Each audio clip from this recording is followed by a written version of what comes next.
Hello guys, today we're going to be talking about gimbals.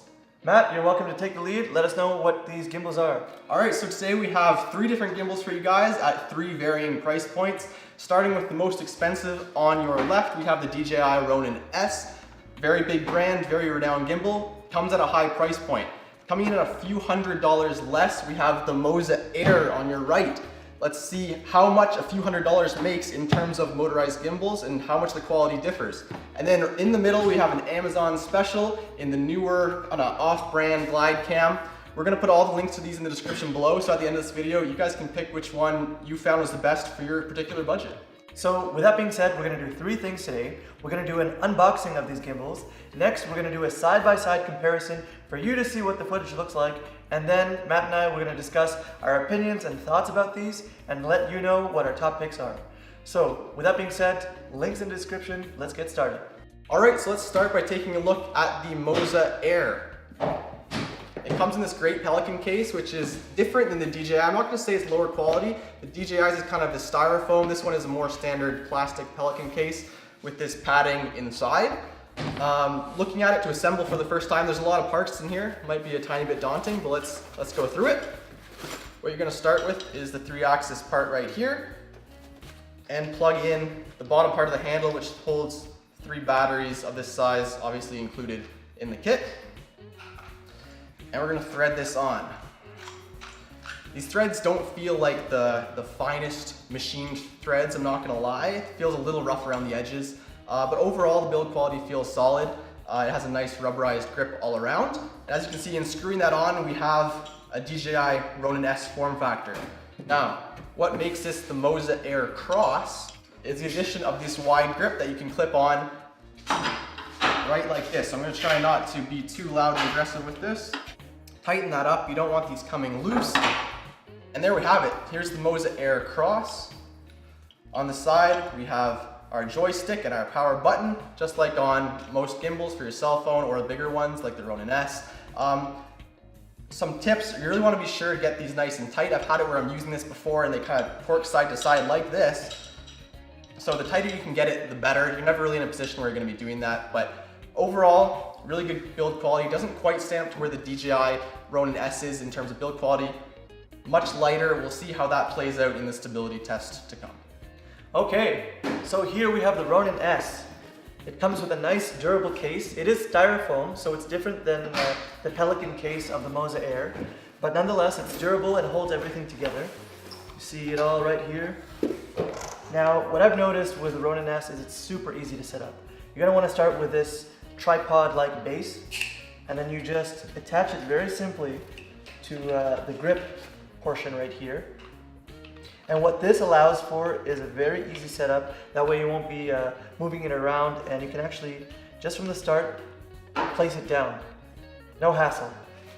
So the components of the gears are actually a lot heavier and more durable than most gimbals that we've used. This is more of a professional type gimbal. Definitely it is heavier but more sturdy. But there we go, look how easy it is to set it up. You just lock it off and then the rest is calibration. So this is super easy.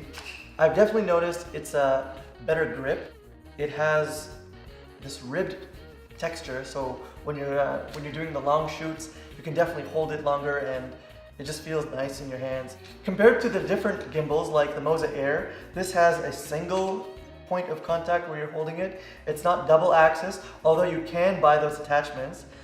This has one single handle, so it does get a little bit heavier when you're filming longer days. But what I've noticed as a little bit of a tip that I do for myself, I kind of tuck it under my belt like this, so that way I can,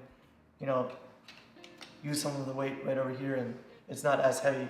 One of the things that this has that the MOZA doesn't, it has a attached follow focus, so that is another attachment that you can get. Also, it has a little joystick over here for the different pan and tilts, as well as 3 different settings for speeds and things like that. That being said, very wonderful, high quality, durable, more of a professional style gimbal, and let's go see what it looks like. And for our last gimbal, it's pretty set up already. So we have the Neewer. Yeah, so I mean, all joking aside, the Neewer is actually quite good for the price you're paying. Build quality wise, the shaft here is carbon fiber, keeping the weight where you want it, up at your camera and down on the weights. It comes with a variety of weights. Build quality, like I said, very good. It's got these blue anodized adjustment levers. So really, for the price you're paying, guys, it's not a bad option. We'll see how it performs in the tests later on, but I wouldn't be scared to use this with my expensive camera. I have used it before, and yeah. One thing I want to mention actually, the main difference with the handle is this one is actually more of a plastic handle. I did notice when we're filming, it does get a little bit sore on your fingers if you're going to be going for a long time, as opposed to the more softer rubberized handles of the MOZA AIR and the DJI Ronin-s. But anyways, let's give it a try, see what it looks like. See how it goes. Alright, so jumping into the actual footage tests, first up is the Neewer Glidecam, and this one really surprised me with the stability it was able to provide. The only kind of imperfection you're going to find in these two shots is the slight sway from side to side. That is 100% up to my errors as the operator. I haven't used a Glidecam in a long time. With some practice, I think you could get some really high quality shots with this.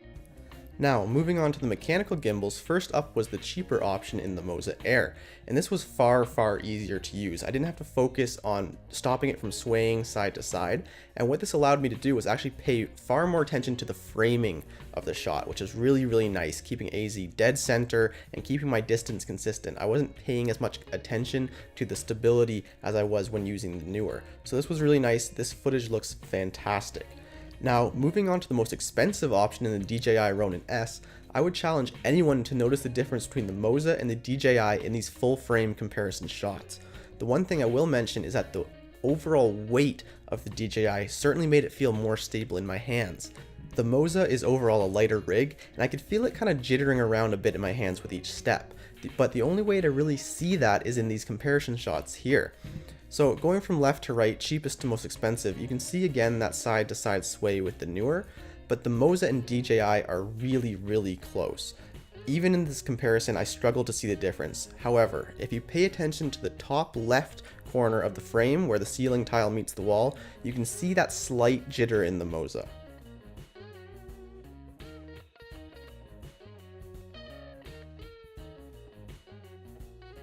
Well, there you have it. You saw all of these gimbals in action. So with that being said, what's your opinion on these ones?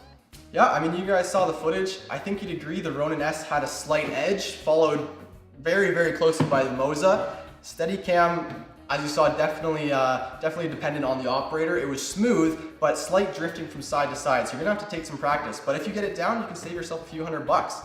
AZ, if it was your money, where would you be putting it? Yeah, great example, Matt. I would definitely go with the Ronin-s. The reason being, number one, it's very durable. Number two, it's easy to set up, and I mean, it is more expensive, but I believe in quality, and you might get that little bit of quality in terms of footage when you invest in this one. What's your take, Matt? Well, for me personally, I'm always bang for your buck, and I've got to go with the MOZA. I don't think the footage from the Ronin was a few $100 better. People don't ever know what you're shooting with, they only see how it looks. And I think the MOZA was right up there with the Ronin. So I've got to put my money in the MOZA AIR Cross.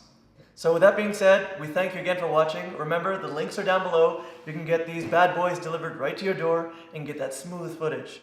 And we also want to thank our sponsors, Verta Marketing, for being part of this video and for helping making it happen. We'll see you next time. Take care.